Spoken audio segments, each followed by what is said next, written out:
Պարոն վարչապետ, առաջին քայլը լինելու է, նախ տարբերակենք երկու խումբ քաղաքացիներ ունենք։ Այն քաղաքացիները, ում համար ապահովագրավճարը վճարելու է պետությունը, եւ նրանք են մինչև 18 տարեկանները, 65+ տարեկանները եւ 18-ից 65 հաշմանդամության կարգ եւ սոցանապահության բալ ունեցող քաղաքացիները։ Նրանց համար պետությունը հունվարից արդեն կիրականացնի ապահովագրավճարը։ Մենք ռեգիստրում ներառված այդ բոլոր ճշտումները անելով, ֆիքսելով մեր շահառուին, կտեղեկացնենք նրան շատ տարբեր ձևերով, որովհետև մենք ունենք նաև տարիքային անհատապես անվանապես։ Այո, անհատապես անվանապես մարդը իր էլեկտրոնային հավելվածում կտեսնի, որ շահառու է որպես ընդգրկվել։ Համաձայնությունը տալով արդեն կդառնա ապահովության։ Ինչ էլեկտրոնային հավելված։ Մենք ունենք Արմետ հավելվածը, պարոն վարչապետ, որը 700,000 հոգի իր հեռախոսում ունի այս պահին էլ։ Բայց հիմա ես օրինակ չունեմ, ինչ պետք է անեմ։ Երևի կովիդից հետո ջնջել եք, շատ հեշտ կարող եք նորից հետ բերել։ Հավելվածից բացի կա նաև այո, բոլորը ունեն։ Չունենք հավելվածը, ունենք էլեկտրոնային համակարգչով կարող ենք։ Դա էլ չունենք, մեր ընտանեկան բժիշկը կամ տեղամասային թերապևտը այդ գործը մեր փոխարեն կիրականացնի, որտեղ մենք սա էլ ենք հասկանում, որ գուցե Հազար ներողություն, հիմա նրանք ովքեր չունեն իմ նման այդ հավելվածը, դիմում են իրենց այսինքն սովորական կարանք ներբեռնենք սովորական կարգով։ Ոնց է կոչվում հավելվածը, ինչ կտրենք։ Արմետ։ Այո։ Շատ լավ։ Եվ մենք նաև մեր պոլիկլինիկայի եւ ամբուլատորիաների բուժ աշխատողները մեծահասակներին կզանգահարեն, կտեղեկացնեն եւ իրենք այդ գործը կաջակցեն, որպեսզի մենք ամբողջությամբ ավարտենք։ Գրանցվելուց հետո, ներառվելուց հետո, պարոն վարչապետ, ունենք էլի երկու տարբերակ։ Եթե մարդը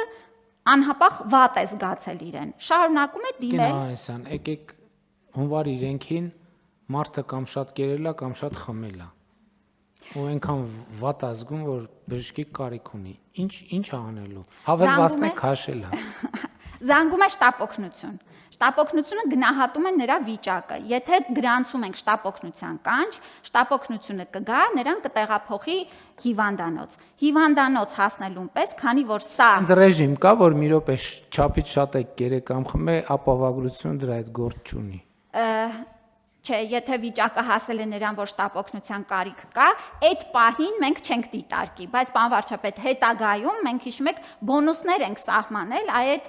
քիչ ուտելու, այսինքն քրոնիկ շատ խմողների, շատ ծխողների համար, որ բոնուս մալուս համակարգ գործելու է, անպայման։ Բայց հիմա չէ, հիմա մենք որովհետև դեռ չգիտենք ով է շատ ծխում, ով է շատ խմում, դա հետագայում կիմանա։ Հիմա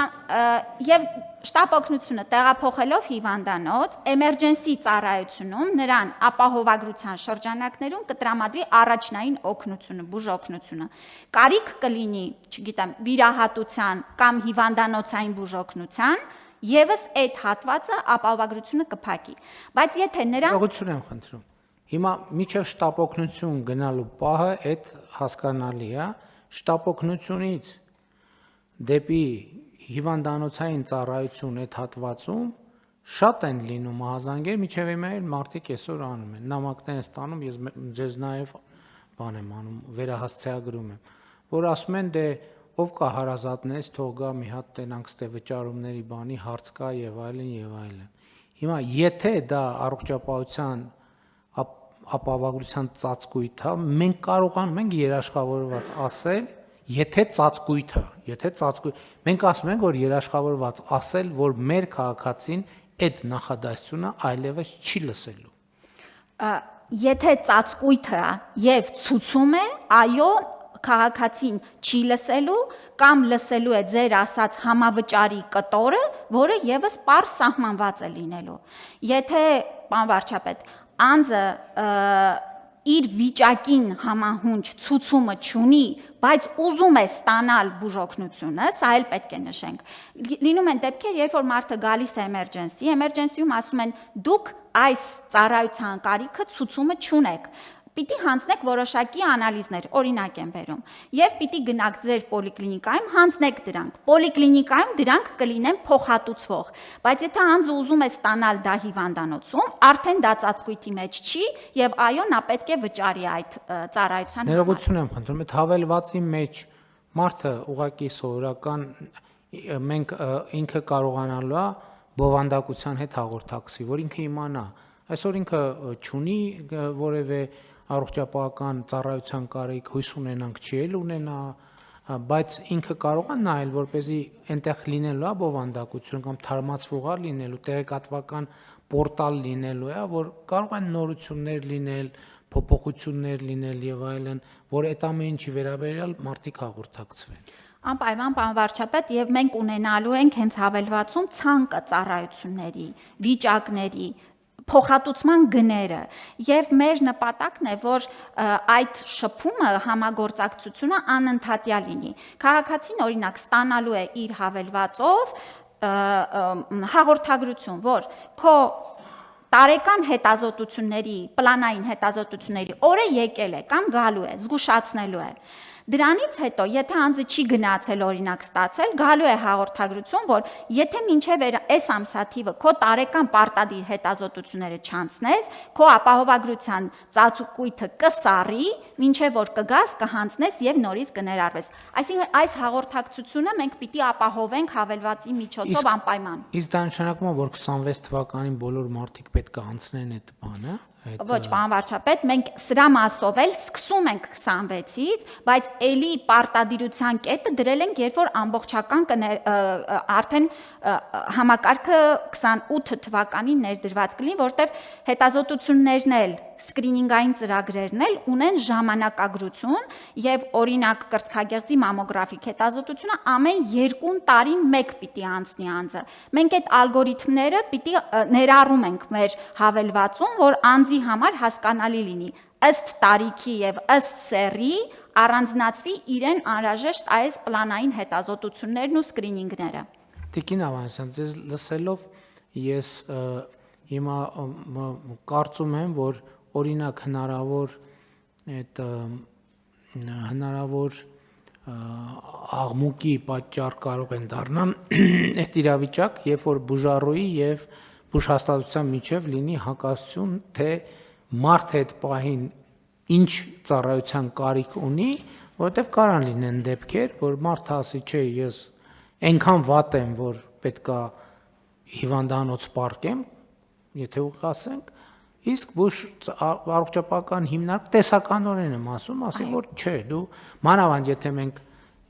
վերահսկողության պատշաճ մեխանիզմներ ենք ունենալու, իսկ մենք պետքա դա ունենանք, որ ծառայությունները ստանան նրանք, ովքեր օբյեկտիվորեն դրա անհրաժեշտությունը ունեն։ Այս հատվածը պետքա հասկանանք ոնց ենք կառավարում, որ փաստահենք լինի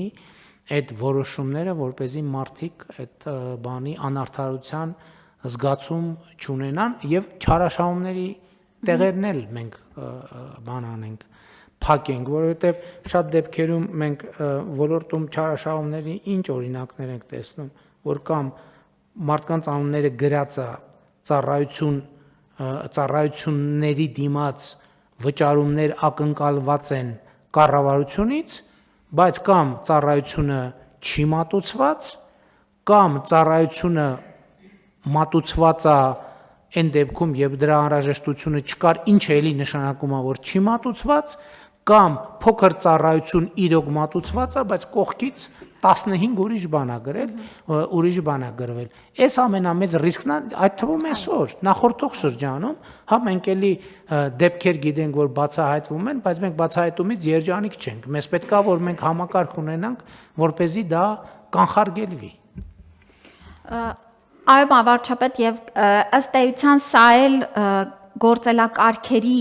թվային լինելու եւ այդ քայլաշարերը պարզ թե բժշկական կենտրոնի համար եւ թե ապահովագրական հիմնադրամի համար պետք է փոխհամաձայնեցված լինի, որ ինչպես ասում եք, մենք անհասկացողությունների հնարավորինս քիչ ծավալ ունենանք։ Մենք առաջին հենց սկզբից ունենալու ենք զանգերի կենտրոն եւ ես ասում եմ զանգերի կենտրոն, բայց դա լինելու է թե հավելվածի միջոցով այսօր բոլորիս հայտնի հարցեր ուղղելու բոտերի մենք բան ենք անելու, ունենալու ենք հնարավորությունը, որ մարդիկ իրենց հարցերը ուղղեն, արագ պատասխան ստանան եւ ունենալու ենք բողոքները քննող որոշակի հիմնադրամում հանձնաժողով, որը արագ կերպով այս հարցերը լուծելու է, որպեսզի չունենանք գնան դատարաններ եւ այլն եւ այլն։ Հիմա ձեր ասած մի նախադասության վերաբերյալ մենք հիմա ստեղծել ենք կամ ունենք ըմբռնում, որ առողջության ապահովագրության մեկնարկի կետից մենք թղթի շարժ չենք ունենալու։ Մեր ամբողջ շարժը լինելու է թվային։ Անվարջապետ, առաջին փուլի մեկնարկից չէ, չեմ կարող նման պնդում անել, մենք այդ ճանապարհն ենք, մենք մեզ համար դրել ենք, որ այդ 28 թվականին ձեր ասած պիտի այլևս թղթային որևէ բան չունենանք։ Այսինքն եթե նույնիսկ 26 թվականի հուլիսի 1-ին անեինք, մենք այլի թղթայինով էինք սկսել։ Որովհետև սա միայն ինքը առանձին օղակել չեն կարող դիտարկել, մարդիկ մեր համակարգի հետ շփվում են նաև այլ համակարգերի հետ կապված եւ այս առումով էլ, ինչպես օրինակ անաշխատունակության թերթիկը մենք արդեն հասանք այդ կետին, որ ամբողջ թվային է եւ այդտեղ ներառված են մի քանի գործընկերներ։ Հիմա այդ ինչով է կարևոր, այդ իմ նախորդ ասացի կոնտեքստում, որ երբ որ մարդը մուտք գործեց առողջապահության առաջնային օղակ, այսինքն պոլիկլինիկա մտավ, թվային համակարգը մեզ հնարավորություն է տալիս, որ ժամով տեղով ֆիքսենք, որովհետև հետագայում այդ չարաշահումները, որ արվում են, ամսաթվեր են գրվում, ժամեր են գրվում եւ այլն, որը հետահայաց էլ հնարավոր չի ստուգել, որովհետև թուղթը այնտեղ դրած է, մենք չենք կարող ստուգենք, այս թուղթը ժամը 10-ին ստեղ դրվեց, ամսի 10-ին ստեղ դրվեց, թե բոլորովին ուրիշ ամսաթվի։ Թվայինի դեպքում մարդը երբ մտավ, երբ դիմեց, հետազոտությունը երբ արվեց, ախտորոշումը երբ արվեց, ուղեգրումը երբ արվեց, ժամերով, տեղերով եւ այլն, այդտեղ չարաշահումներ իհարկե հնարավոր են, բայց այդ չարաշահման ապացուցման բազան հենց իր հետ զուգահեռ ձևավորվում է եւ շատ մեծ ռիսկեր դրանով իսկ կառավարվում են։ Դա պետք է լինի մեր առաջնահերթ խնդիրներից մեկը։ Պարոն վարչապետ, ես ասեմ, որ օրինակ շտապօգնության մասով, տեսեք, առաջ բժիշկը գնում էր, թղթով լրացնում էր մարդու վիճակը եւ այլն, հետ էր գալիս ու սկսում էր այդ ինֆորմացիան տեղափոխել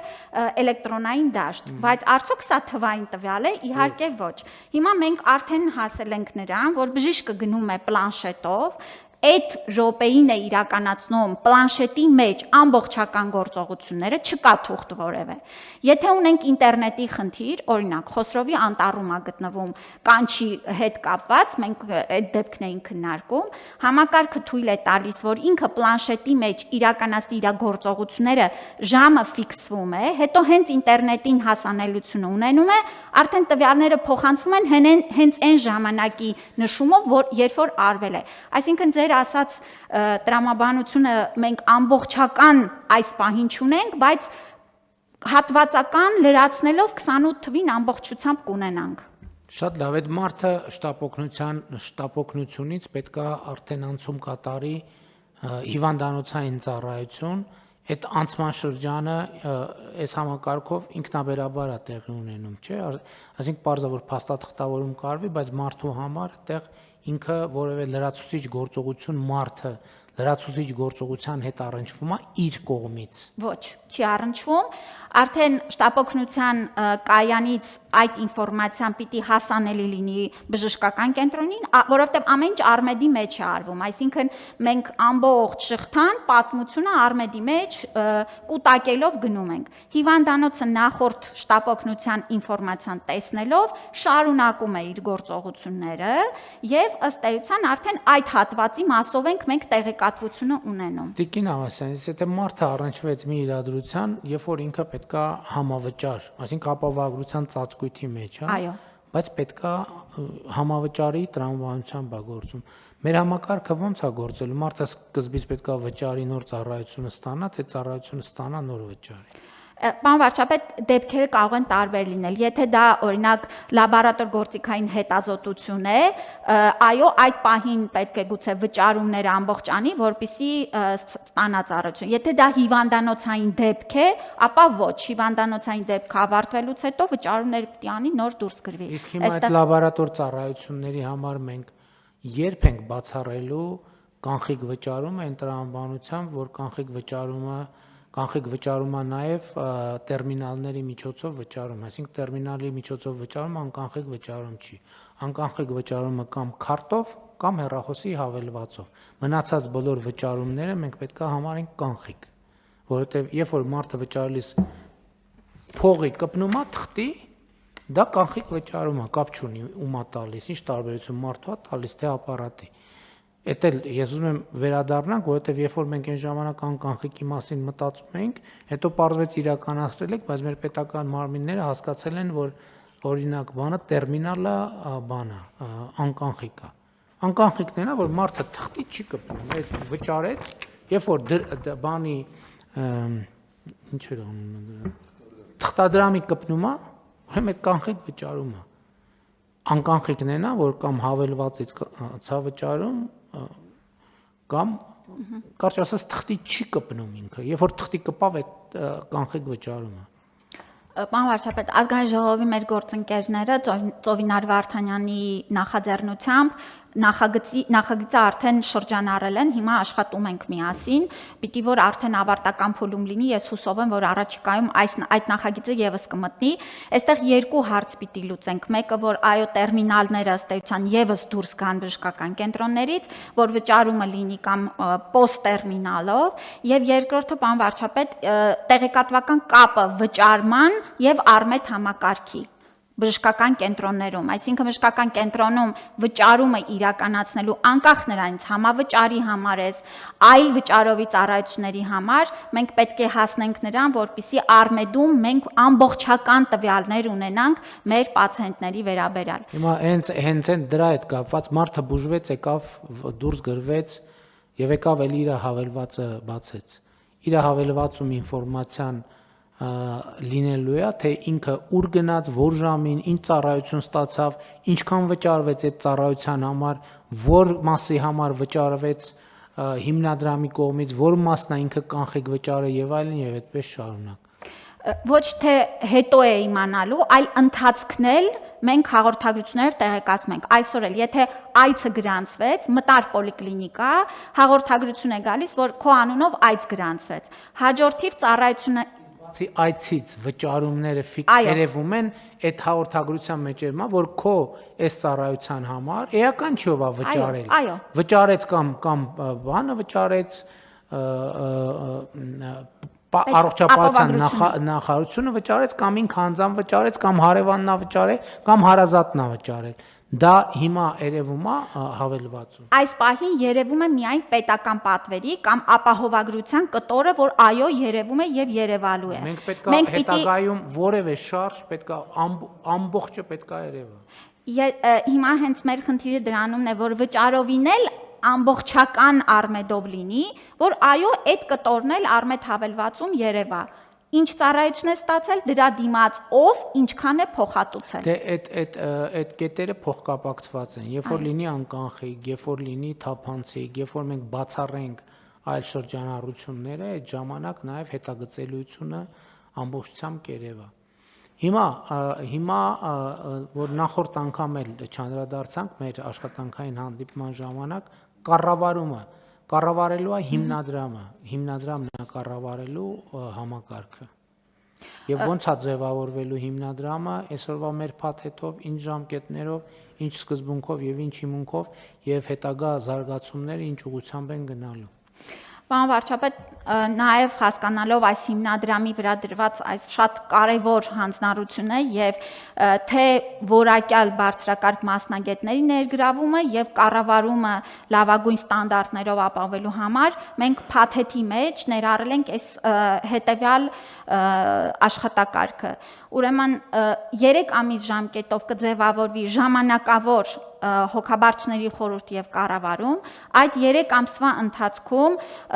ձեր գլխավորությամբ եւ մեր գործընկերների համատեղ մրցույթային հանձնաժողովը կձևավորի արդեն հիմնական հոգաբարձուների խորհուրդը եւ տնօրենը կնշանակվի արդեն նոր աշխատակարգին համաձայն։ Մենք այս ձևաչափով նախ անընդհատությունը հիմա կապահովենք, որ մենք նախապատրաստական աշխատանքները սկսենք իրականացնել եւ նաեւ մրցույթային հանձնաժողովը ժամանակ ունենա այդ գործընթացը ապահովելու համար։ Հիմա ուրեմն արդեն ասցիք, որ մինչև 18 տարեկանները 65 բարձր 65 եւ, չէ՞, այսինքն 65 լրացած։ Այո։ 65 լրացած բոլոր անձանց համար վճարումները կիրական եւ 18-ից 65 տարեկան որոշակի սոցիալական խմբերի մարդկանց համար վճարումները կիրականացվեն պետական բյուջեից։ Մյուս հատվածը վերաբերում է 200,000 դրամ ներառյալ հարկերը եւ բարձր աշխատավարձ ստացողները, որոնք ամեն ամիս պետք է վճարեն 10,800 դրամ նախագծով 10,800 դրամ։ Հիմա էդ էլ ասենք, որ մենք նաև փաթեթով այդ փոփոխությունը արեցինք զինծառայողների ապահովագրության հիմնադրամի համար նախատեսված գումարների որոշակի մինչև որ աշխատավարձը մինչև 1 միլիոն է։ Այո, մինչև 1 միլիոնը համահարթեցնում ենք 1000 դրամ եւ բոլորի այն ավել գումարները, որ նախորդ 5 տարիներին քաղաքացիները վճարում էին, ամբողջը վերաուղում ենք առողջապահության ապահովագրությանը։ Կան աշխատավարձի սեգմենտներ,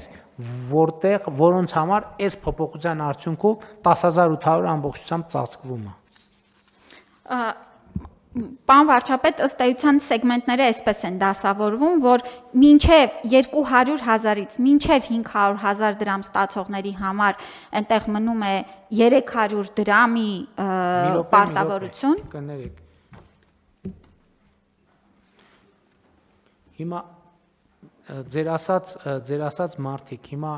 200,000-ից, հա? 200,000-ից մինչև 500,000 դրամ ստացող անձինք։ Ինչքան են հիմա իրանք վճարում զինծառայողների ապահովագրության հիմնադրամին։ Նրանք վճարում են 5,500 դրամ, շարունակելու են վճարել։ Մի րոպե, 200,000-ից մինչև որ աշխատավարձն է վճարում։ 500,000։ 500,000-ը վճարում է ինչքան հիմա։ Մինչև 500,000-ը վճարում է 5,500 դրամ։ 5,500 դրամ։ Հիմա, այսինքն փոփոխությունից հետո իրանք վճարելու են հիմնադրամի զինծառայողների ապահովագրության 1000 դրամ, այո, եւ 4,500 դրամ վճարելու են, այո, ուղղելու ենք մենք ինքնաբերաբար, ուղղելու ենք առողջության ապահովագրությանը։ Այդտեղ մնում է տակը մնում է 7,000 եւ ավել գումար, 7,300։ 6,300 դրամ։ 6,300 դրամ։ Այդ 6,300 դրամի հետ կապված ինչ ունենք ասում։ Հաջորդ կտորը նրանք սոցկրեդիտներով 6,000 դրամի հետ վերադարձի իրավունք են ստանում։ Իրավունք են ստանում, երբ որ մյուս տարի կամ այս տարի, թե մյուս տարի։ Այս խմբի համար, պարոն վարչապետ, մենք որոշել ենք, որ 26 թվականի ընթացքում նրանք կկարողանան սոցկրեդիտները 26 թվականի համար ստանան։ Հիմա սոցկրեդիտը 26 թվականի համար։ Այդ նշանակում է, որ քաղաքացին կարող է մինչև օրենքով սահմանված ժամկետը մայիսի 31-ն էր համընդհանուր հայտարարագիր լրացնելու։ Ով է հիշում։ Հիմա այս տարվանը նոյեմբեր էին կարել, մյուս տարվա համար երբ է։ Նոյեմբեր է, էլի նոյեմբեր է։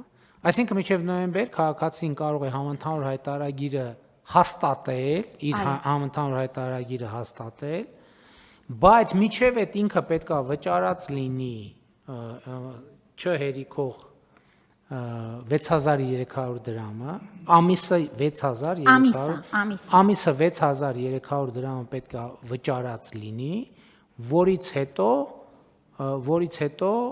այդ սոցկրեդիտը հետ կստանա, հա, ճիշտ է Այո, մաս պարոն վարչապետ։ Այսինքն կստացվի, որ ամբողջ 11800 դրամը վճարվեց դուրս եկավ։ Այո։ Շատ լավ։ Հաջորդ սեգմենտը 300 դրամ է մնում 300 դրամ է մնում, այո։ Բա 6000 մի րոպե, ներողություն։ բա միջև այդ սոցկրեդիտը, իմիջիայլոց հայտարարագիրը կարող են լրացնել հունվարի 3-ից նույն ժամանակ, չէ՞։ Երբ որորից կարան լրացնել։ Այսինքն գործնականում մարդը կարող է հունվարի, ասենք, այս տարի աշխատանքային օրերը սկսում են մի քիչ ավելի ուշ, կամ էական չի, դա աշխատանքային օրվա հետ կապել չունի, չէ՞, on-line հարթակ է։ Հունվարի 1-ին կարող է համընդհանուր հայտարարագիրը հաստատել, իսկ հունվարի 1-ին լինելու է արդեն բան եղած, որովհետև ՊԵԿ-ը բանա չի անում։ Հա, Գեներացված կլինի։ չէ, պարոն Կոնկրետ վարչապետ։ չէ, մեկին չէ։ Երբ Կունենանք ավելի ուշ։ երբ ավելի ուշ։ Մեկ ամիս մոտավորապես այնտեղ պետք է։ Լավ, փետրվարին կունենանք։ Ավելի կոնկրետ օրը կարող ենք ճշտել, ես տեղեկացնեմ։ Չէ, բայց մոտավորապես ժամկետով։ Լավ, առաջին հունվարին չէ, փետրվարին կարա։ Դե հունվարի 20-ին տեսեք հաշվետվության ներկայացման ժամկետն է դեկտեմբերի։ Դրանից հետո ամփոփումը մենք նոր պատկերի ունենում ենք տարվա։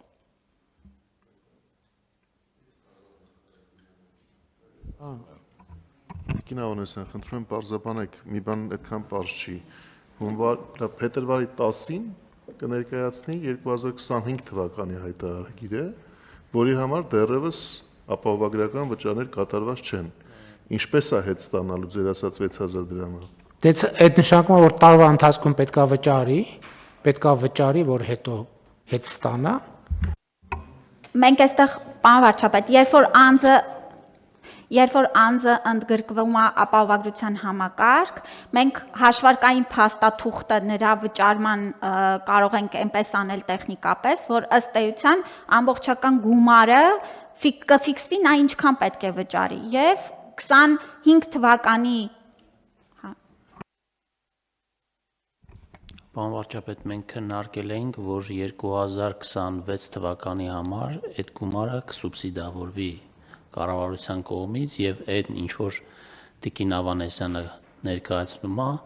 արդեն կլինի 27 թվականին։ Այո։ Դա քննարկել, բայց դա այս փաթեթի մաս չի, առանձին որոշումը, Շատ լավ, շատ լավ։ Հիմա ոնց որ մենք ասել ենք, պայմանավորվել ենք, այս առաջին հատվածը զինծառայողների ապահովագրության հիմնադրամի փոփոխությունը փաթեթի մեջ կլինի, չէ՞։ Այս օրենսդրական փաթեթի մեջ կա։ Մնացած հատվածով մենք կսուբսիդավորենք 26 թվականը, որպեսզի 27 թվականից արդեն քաղաքացին վերցնի այդ գումարը, սկսի վճարել եւ հետ արդեն մեր ասած սխեման կգա, բան կլինի, կսկսի իրար հետ աշխատել։ Չէ, ոնց ենք կրկնակի տալու։ Եթե հիմա սուբսիդավորում ենք, հետո մեր սուբսիդավորած գումարը Չէ, ինքը այն ժամանակ արդեն 27 թվինն է վճարելու, 26 թվինը չի վճարելու։ 27 թվինն է վճարելու, այսինքն ինքը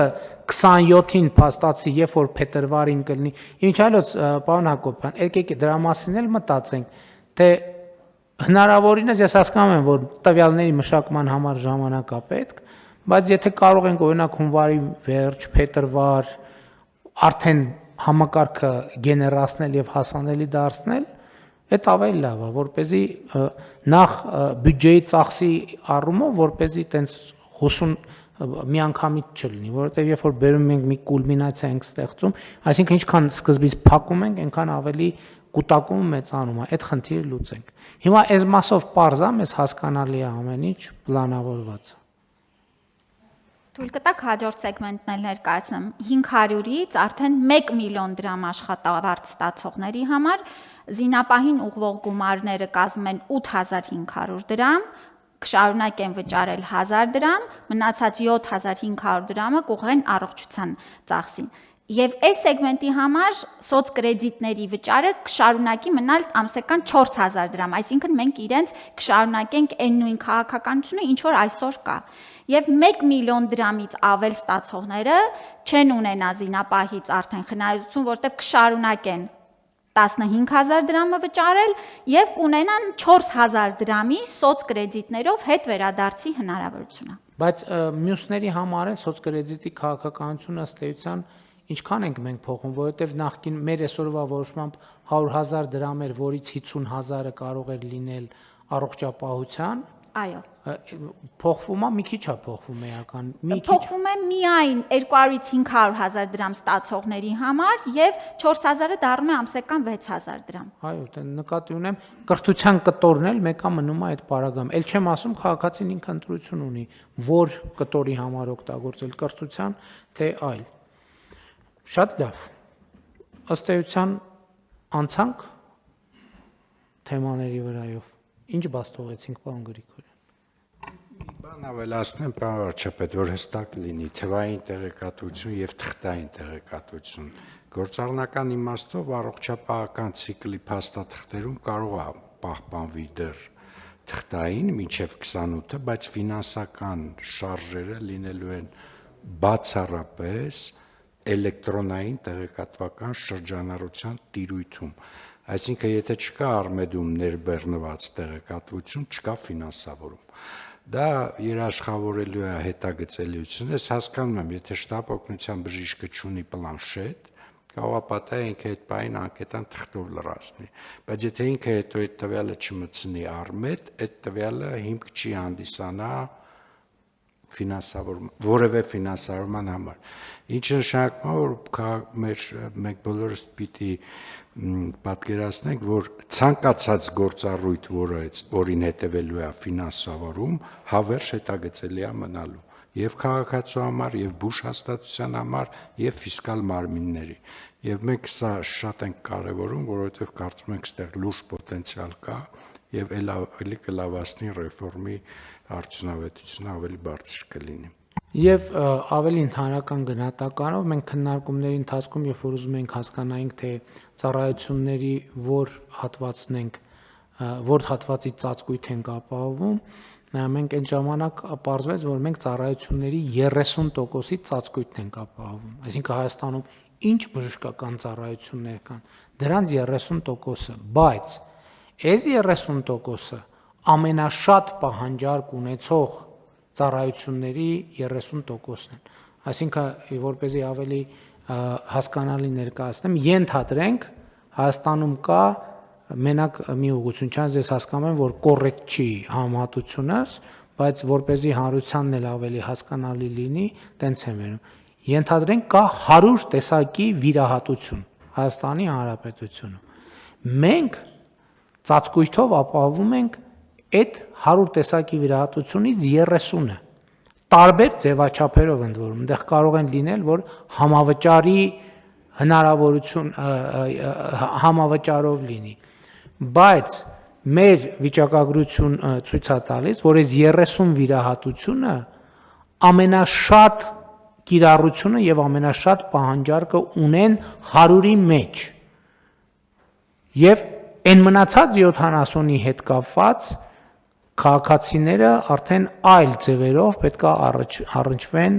այդ դեպքերի հետ։ Սա է տրամաբանությունը, իհարկե ծածկույթները, մնացած կարգավորումները դեռ ընթացը շատ փոփոխություններ կկրեն, որովհետև պրակտիկան իր հետ կբերի նոր խնդիրներ, կբացի նոր հնարավորություններ, ի հայտ կգան նոր տեսադաշտեր, որ մենք այս պահին դեռ չենք տեսնում դրանք եւ այլն, այսինքն ինքը դինամիկ զարգացող համակարգ է լինելու, ել չեմ ասում, տեսեք, մենք շատ մտածել ենք այդ 200,000 դրամ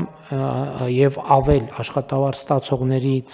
ներառելու եւ ավելի ցածր աշխատավարձ ստացողներին չներառելու պահը, եւ այստեղ խնդիր կա իհարկե, բայց այդ խնդիրը ուրիշ կողմել ունի։ Մենք ուզում ենք լրացուցիչ խթան ստեղծել, որպեսզի աշխատողները իրենց գործատուներին չեմ ուզում կոպիտ բան ասեմ, հա, բայց ստիպեն, որպեսզի աշխատավարձերը ֆիքսվեն, որովհետև կա ստվերային աշխատավարձ ինստիտուտ ցավոք դեռևս Հայաստանում, բայց մենք ուզում ենք խթանենք, որպեսզի մարդիկ իրենց գործատուներին ստիպեն, որպեսզի ամբողջ աշխատավարձերը ֆիքսի։ Իսկ նրանք, ովքեր ընդհանրապես գրանցված չեն որպես աշխատող, ստիպեն, որպեսզի ֆիքսվի աշխատավարձը եւ մարդիկ օրինական դաշտում գործեն, որպեսզի այս հնարավորություններից օգտվեն։ Համեցեք, պարոն Հարությունյան։ Ակալություն, պարոն վարչապետ, Տիկին Ավանեսյան, իսկ հետագա մեր ժամանակացույցը ինչպիսին է մինչև 28-ը, կխնդրեմ դա էլ ներկայացնեք եւ այդ 18-ից 65 տարեկանները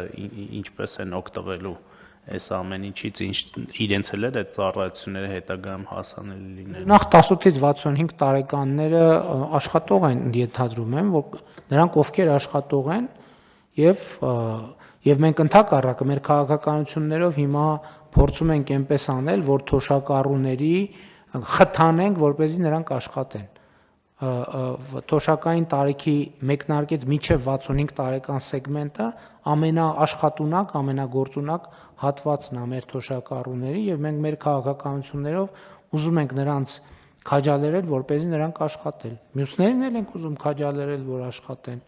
Եվ նրանք, ովքեր աշխատում են եւ գրանցված չեն, ուզում ենք իրանց էլ քաջալերենք, որ աշխատեն։ Նրանք, ովքեր անհուսալի վարկեր ունեն, այդ պատճառով աշխատող չեն։ Դրա համար մենք անհուսալի վարկերի ծրագիրն ենք ներդրել, որ իրանք եւ աշխատեն եւ անհուսալի վարկը փակեն եւ ներառվեն առողջության ապահովագրության մեջ։ Բայց մեծ հաշվով նրանց, ովքեր չեն աշխատում, 18-ից 65 տարեկան են, չեն աշխատում, սոցիալական խմբի անդամ չեն, հա նրանց կյանքում բան չի փոխվում։ Այսինքն ոնց կար, տենց էլ կա։ Այսինքն մեր քաղաքականությունն է, որ նաև լրացուցիչ խթաններ ստեղծենք, որպեսզի իրանք աշխատեն։ Համեցեք։ Եթե թույլ տաք, պարոն վարչապետ, շատ կարևոր է, որ այս համակարգը ի վերջո խթանի աշխատելը եւ աշխատող ու վճարող մարդկանց վարքագիծը եւ դա է դրվել հենց սկզբունքը։ Մեզ համար աշխատել չաշխատելու որպես այդպիսի կատեգորիա մենք չունենք։ Եթե անձը ընդգրկված չէ անապահովության համակարգում, 18-ից 65 տարեկան է, ապա նա պետք է իր համար ապահովագրավճարը վճարի։ Եթե անձը աշխատում է եւ ըստ էության, պարոն վարչապետ,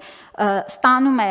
այսպես ֆորմալ աշխատավարձ, այսինքն հայտարարագրում է իր եկամուտները, հակառակը մենք նրան հնարավորություն ենք տալիս այդ հայտարարագրածից մեծ մասը հետ վերադարձի պես ստանալ։ Այսինքն մեր հիմնական նաև շատ սկզբունքային կետերից էր, որ մեր խրախուսման մեխանիզմները հենց այս վարքագիծը խրախուսեն եւ ոչ թե աշխատել չաշխատելու հարցը դրվի։ Տեսեք, շատ հետաքրքիր թեմայի անդրադարձակ Տիկին Ավանեսյան։ Ենթադրենք մարդը ինչ որ ձևով աշխատում է, ինքնազբաղված է, ինքը եկամտահարկ չի վճարում։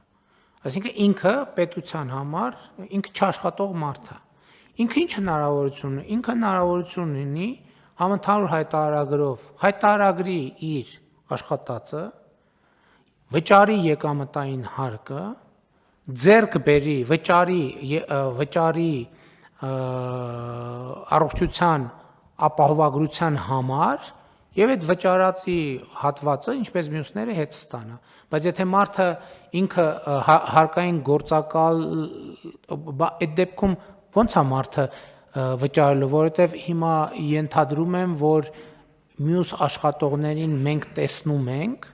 եւ իրանց եւ մյուս շահառուներին եւ իրանց ինքնաբերաբար ներառելու ենք համակարգի մեջ։ Երբ որ հիմա մարդը որոշեց, որ ասեցա ոնց որ հետաքրքիր բան է, ես գնամ եկամուտս հայտարարագրեմ կամ հայտարարած եկամուտս հաստատեմ,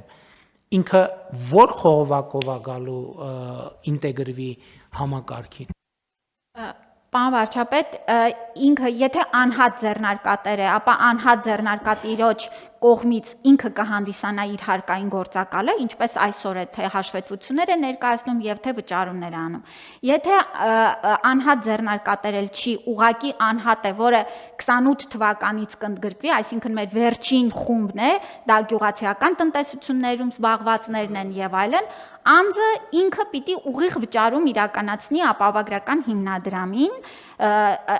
ամսական նույն կտրվածքով։ Եվ այստեղ հենց պարոն վարչապետ ներողություն կոմունալ վճարի նման պետքա վճարի։ Այո, այսինքն մենք երրորդ տարում գալու ենք նրան, որ ինչպես ասացի, եթե անձը սոցխումբ չի, հաշմանդամ չի, տարիքը 18-ից 65 է, միևնույնն է պետք է վճարի ապահովագրության համար։ Հիմա շատ ավելի լավ է, որ նա իր եկամուտները հայտարարագրի եւ ընկնի պետության մյուս աջակցության, այսինքն խրախուսման հատվածի մեջ եւ կարողանա սոցկրեդիտներից օգտվի եւ այլն եւ այլն եւ այլն։